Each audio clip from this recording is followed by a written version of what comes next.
네, 안녕하세요. 민지쌤입니다. 오늘 영상으로 만나는 세 번째 문학 시간이네요. 그래서 오늘 지난 시간, 지지난 시간에 이어서 오늘은 세 번째 문학 현대시 작품을 한 편 보도록 할 거예요. 자, 우리 이번 주 월요일에 첫 번째 작품으로 여러분이 배웠던 시는 김소월 시인의 산유화라는 시인의 시를 배웠었죠. 그 다음에 지난 시간에 공부했던 작품은요, 윤동주 시인의 쉽게 쓰여진 시라는 시였어요. 자, 그리고 오늘 배울 작품은 지난 시간에 우리 쉽게 쓰여진 시를 공부하면서 살짝 봤던 백석이라는 시인이 있었죠. 바로 남신이주 유동 박시봉방이라는 시를 우리가 윤동주의 시와 굉장히 유사한 형태 구조를 가지고 있다. 화자의 태도가 변하는 걸 굉장히 유사하게 가지고 있다라고 해서 살펴봤는데요. 오늘은 바로 그 시인인 백석 시인의 모닥불이라는 시를 한 편 보도록 할 거예요. 자, 이때까지 앞서 공부했던 두 편의 시가 조금 어려웠다라면은 오늘은 조금 더 마음의 부담을 내려놓고 공부를 해도 될 것 같아요. 여러분 오늘 배울 시는요, 굉장히 좀 간결하고 그리고 좀 쉽습니다. 자, 보니까 일단 가로로 길게 된 시인데요. 이런 거 산문시라고 하죠. 산문시는 비교적 앞에 서정시나 이런 짧은 시, 압축적인 시보다는 조금 더 쉬운 느낌을 받을 수가 있어요. 왜냐면 그만큼 풀어서 썼다라는 형식의 의미이기 때문에 좀 더 여러분들에게 이해가 쉽다라고 생각할 수도 있을 것 같아요.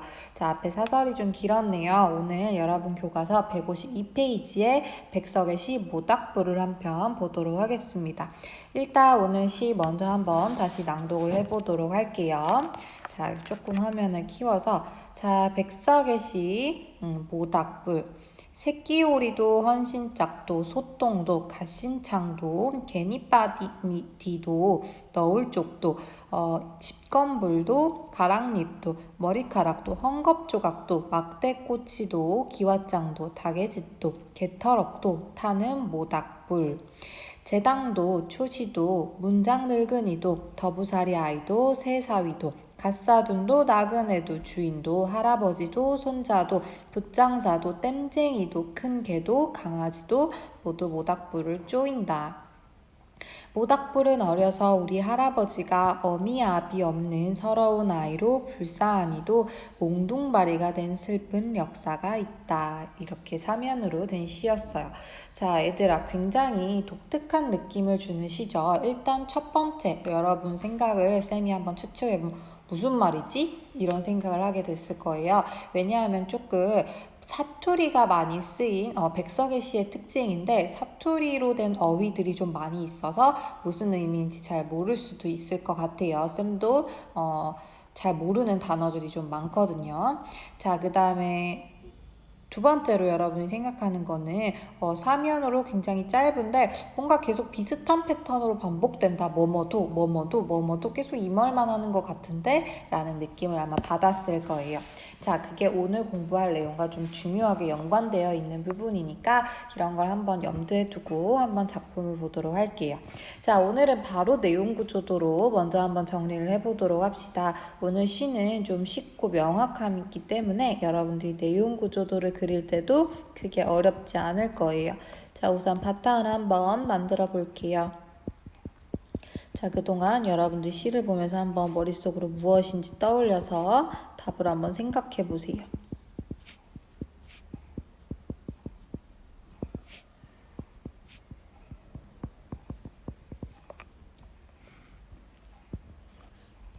자, 좀 생각을 해봤나요? 한번 보도록 합시다. 자, 우선 화자부터 찾아야겠죠? 화자 누구라고 할 수 있을까요?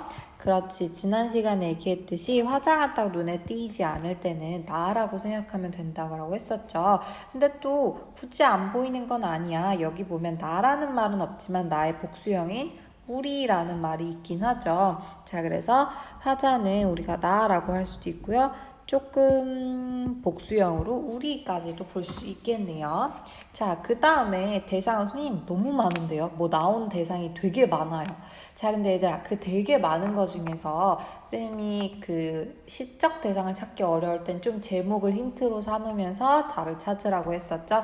자, 그렇지. 되게 많은 대상이 있는데 거의 가운데에 있는 대상물은 바로 뭐냐면 모닥불이라고 하는 거겠죠.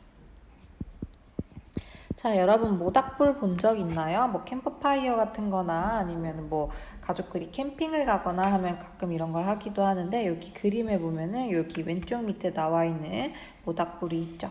자, 지금 보니까 여러분들이 모닥불이 그래서 선생님 단어가 너무 많이 나와서 뭐 했는지 모르겠어요. 어떤 상황인지 모르겠어요 라고 할 수 있는데요. 그 단어에 현혹되지 말고 중요한 내용을 한번 보세요. 1연 보니까 뭐뭐도 그래서 그게 뭐 다 어쨌대? 그렇지, 여기 끝에 나 있잖아. 타는 모닥불이라고 나와 있죠. 그러니까 모닥불에 뭔가를 태우고 있어요.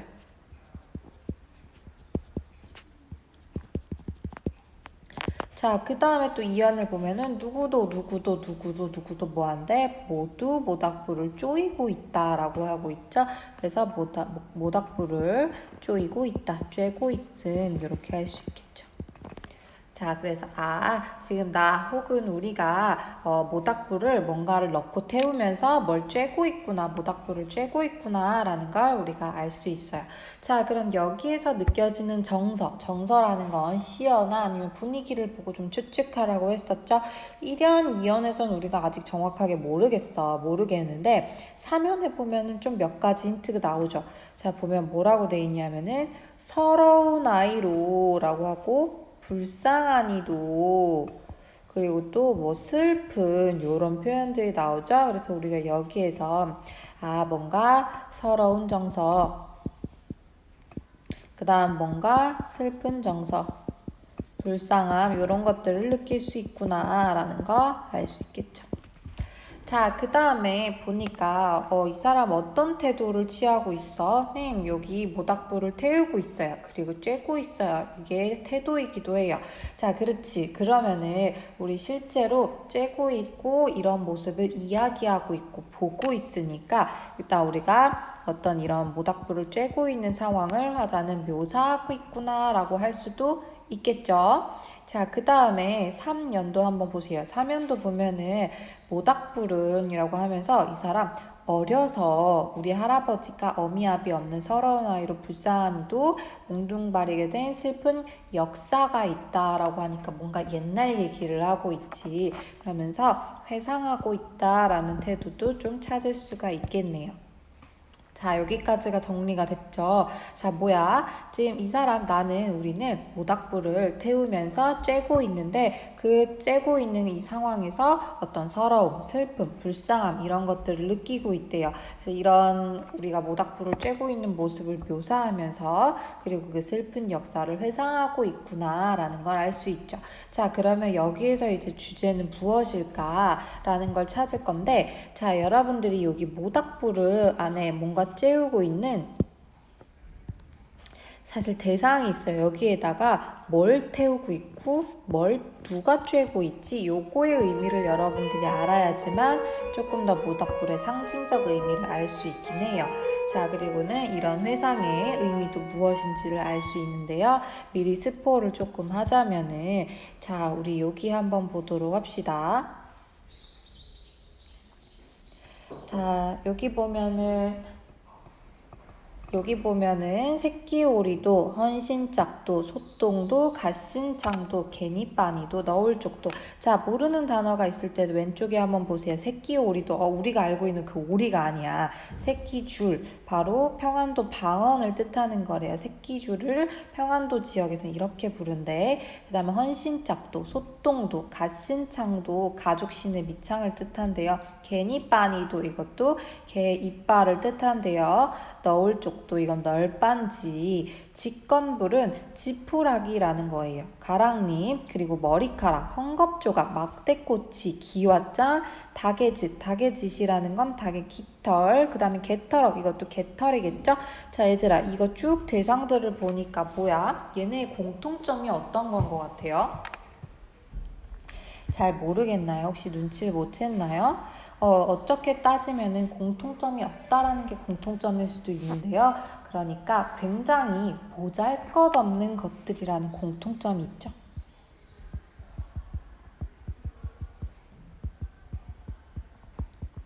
우리가 진짜 그냥 길에 널려져 있고 그냥 뭐 쓰레기통에 처박아칠 수도 있고 이렇게 개털 같은 거 묻으면 휙 이렇게 떼내는 굉장히 우리가 소중하게 생각하지 않는 보잘것없는 그런 사소한 것들이 전부 다 모닥불에 타고 있죠. 자, 그래서 모닥불에 태우고 있는 대상들은 보잘것없는 것들이구나. 그러니까 뭔가 되게 이렇게 고결하거나 귀중하거나 이런 것들이 아니라 우리 주변에서 흔히 발견할 수 있는 굉장히 흔하고 사실적이고 뭔가 보면 이렇게 좀 우리에게 친근함을 줄 수 있는 그런 대상들이구나라는 걸 알 수 있죠. 자, 그 다음에 제당도 이렇게 봅시다. 제사를 지내거나 문중회의를 할 때 하는 집안의 어른이래요. 그 다음 초시도 노인을 높여서 부르는 말이래요. 문장도 문중에서 학렬과 나이가 제일 위인 사람, 어쨌든 좀 위쪽에 있는 사람을 말하네요. 나이가 많거나 아니면은 그 집안에서 좀 어른이거나. 그 다음 늙은이, 더부살이, 아이, 새사위, 갓사둔, 나그네, 주인, 할아버지, 손자, 붓장사, 땜쟁이, 큰개, 강아지 이렇게 해서 심지어 동물들까지도 나왔죠. 자, 여기에 공통점은 또 뭘까요? 눈치챘을지 모르겠네요. 선생님, 공통점이 없다라는 게 아까처럼 공통점이에요. 그렇지. 그러니까 뭐야? 나이나 신분이나 어떤 직책이나 아니면은 뭐 사람이나 동물이나 이렇게 어떤 차이는 다 있지만 그 사람들이 다 모두 그냥 평등하게 함께 모닥불을 쬐고 있다라는 걸 알 수 있죠. 자, 그래서 이 대상들은 지금 평등하게 차별 없이 어울려서 모두 모닥불을 쪼이고 있다라는 걸 알 수 있어요.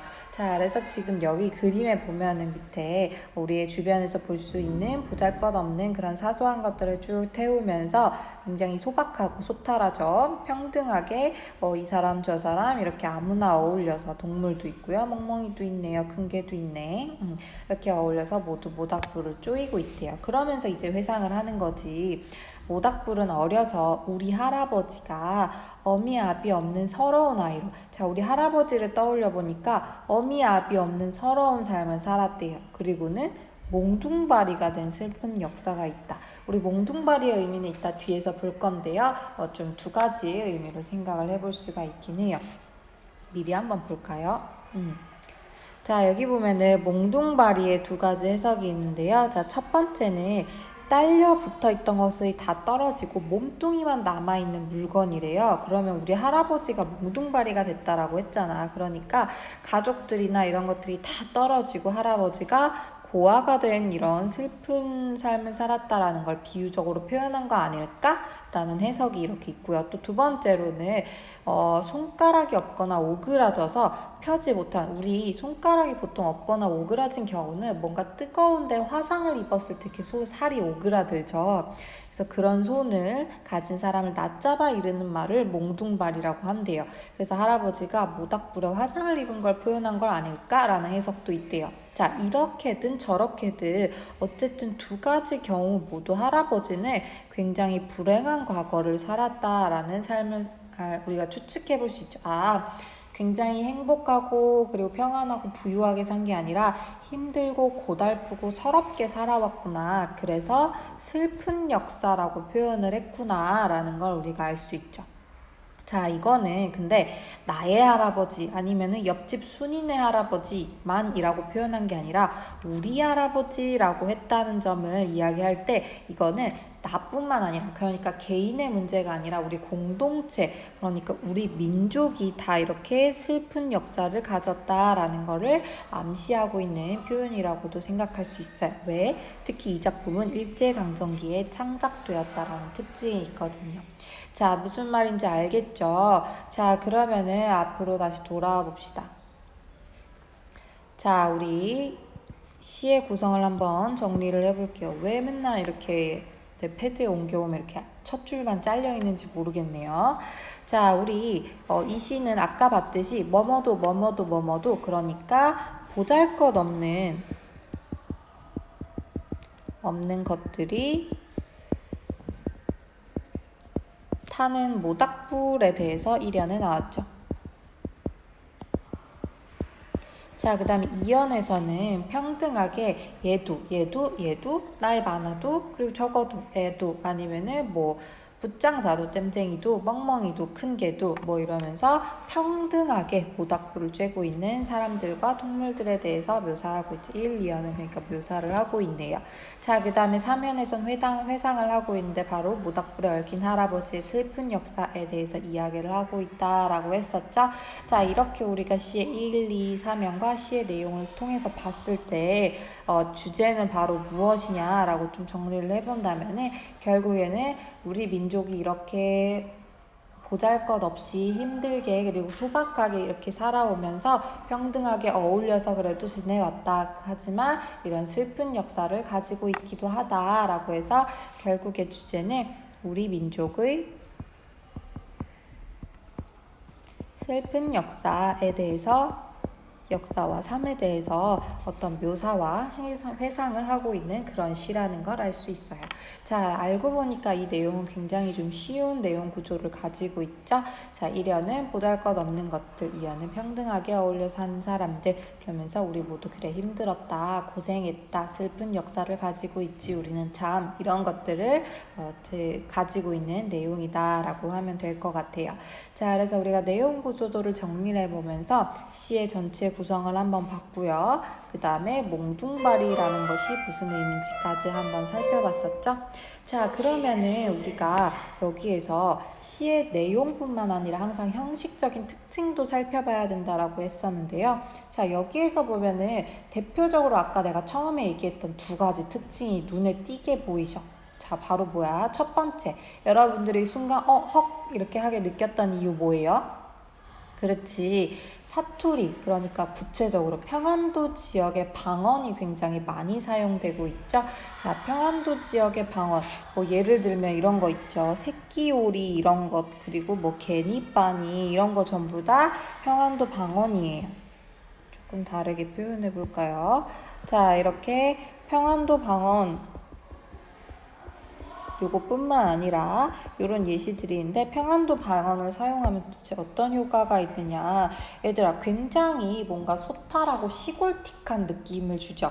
우리 방언을 사용하면요 굉장히 향토적인 느낌을 줘요. 이런 걸 우리가 향토성이라고 하죠.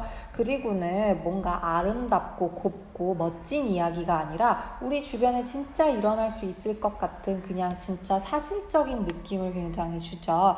그래서 여기에서는 사실성을, 그러니까 리얼리티를 조금 보여주고 있다라고 할 수 있어요. 그래서 사실성이 느껴진다. 왜? 실제로 우리 할머니, 할아버지들 그리고 시골 이런 데 가면 이런 사투리 쓰면서 이런 시골의 느낌 막 나잖아. 그치? 그래서 이런 방언의 사용을 통해서 향토성과 사실성을 획득하고 있구나라는 걸 알 수 있어요. 자, 그 다음에 우리 두 번째 눈에 띄는 표현상의 특징, 아까 처음에 얘기했듯이 뭐뭐도 계속 반복되죠. 여기에서도 뭐뭐도 계속 반복되지. 자, 이런 거 우리 표현 방법이라고 뭐라고 하죠? 그렇지, 열거라고 이야기를 하죠. 자, 쭉 열거의 방식으로 어떤 사물이나 사람, 대상을 쭉 제시하고 있는데요. 자, 이를 통해서, 이런 방법을 통해서는 어떤 효과를 얻을 수 있을까? 일단은 리듬감이 느껴지겠죠? 그러니까 반복을 통해서 우리가 운율을 느낄 수 있고요.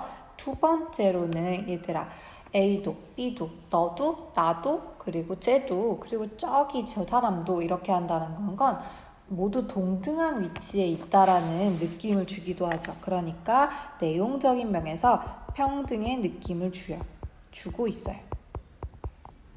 평등하다라는 느낌을 주기 위해서 일부러 이렇게 열거의 방식을 사용하고 있죠. 그래서 이렇게 내용이랑도 맞물려 떨어지는 거예요. 자, 그래서 이런 내용을 바탕으로 우리 작품 정리 한번 해봅시다. 제재기관 정리 한번 해보면요. 이 작품이 현대시고 자유시면서 서정시고요. 자, 이렇게 문장 형식으로 돼 있는 거 우리가 산문시라고 이야기를 합니다. 우리 산문시는 비교적 조금 자유로운 형식이고요. 그리고 덜 압축적인, 상대적으로 덜 압축적인 특징이 있어요. 자, 그리고 아까 말했듯이 계속 묘사하고 있고 회상하고 있죠. 그리고 산문시니까 산문적이기도 하겠죠. 자, 아까 얘기했듯이 주제는 바로 평등의 어울림 정신과 할아버지의 슬픈 역사, 이것이 바로 우리의 민족이 겪었던 슬픈 역사구나. 이런 내용을 모닥불을 중심으로 쬐고 있는 사람들, 그리고는 모닥불을 태우고 있는 사물들, 이런 걸 통해서 우리의 슬픈 역사를 보여주고 있어요. 자, 그 다음에 방금 한 특징 첫 번째, 평안도 방언을 사용하고 있구나. 그래서 사실성과 향토성을 높이고 있다라고 했었죠. 그 다음에 두 번째, 눈에 띄는 표현상 특징, 열거의 방식으로 대상을 제시하고 있구나. 그래서 아까 했었지, 리듬감 느낄 수 있고 평등한다는 느낌을 주고 있다라고 할 수 있고요. 그리고 지금 아까도 얘기했는데, 이거 우리 아까 내용 구조도 하면서 태도할 때 했었죠. 지금 이곳의 상황을 묘사하고 있고요. 사면에서는 과거 회상으로 이렇게 시상 전개가 이루어지고 있어요. 자, 그리고 내용상 주제를 보면요. 근대적인 평등의식이 중심에 놓여 있죠. 누구든 이렇게 평등하고 그리고는 소박한 이런 정신을 근본적인 기본 구조로 깔고 있다라는 특징이 있습니다. 자, 아까 했던 얘기라서 요거는 쓰지 않아도, 노트에 필기하지 않아도 괜찮아요. 평안도 방언을 사용하고 있어서 사실적이고 향토성이 부각되고요. 그 다음에 이렇게 조사도를 반복하면서 평등하게 불을 쬐는 상황을 묘사하고 운율을 형성한다는 특징이 있다라고 했었죠. 아까 했던 내용이기 때문에 이 뒷페이지 두 개는 정리하지 않아도 좋습니다. 자, 요렇게까지 해서 여러분들이 모닥불이라는 작품을 한번 봤는데요. 항상 설명은 좀 이렇게 길고 뭔가 많은 것 같지만은 결론적으로 우리가 항상 보면 내용 구조도를 중심으로 이 시에서 말하고자 하는 내용이 무엇이고 그 내용을 말하기 위해서 어떤 형식상, 표현상 특징을 사용하고 있는지 요것들만 잘 정리하면 여러분 크게 어렵지 않을 거라고 믿습니다. 자, 그래서 여기까지 잘 공부를 해서 함께 올려주는 형성평가까지 함께 잘 마무리하도록 하고요. 이제 마지막 네 번째 작품만 다음 시간에 남아있으니까 그거까지만 잘 마무리하도록 할게요. 자, 오늘도 고생 많았습니다.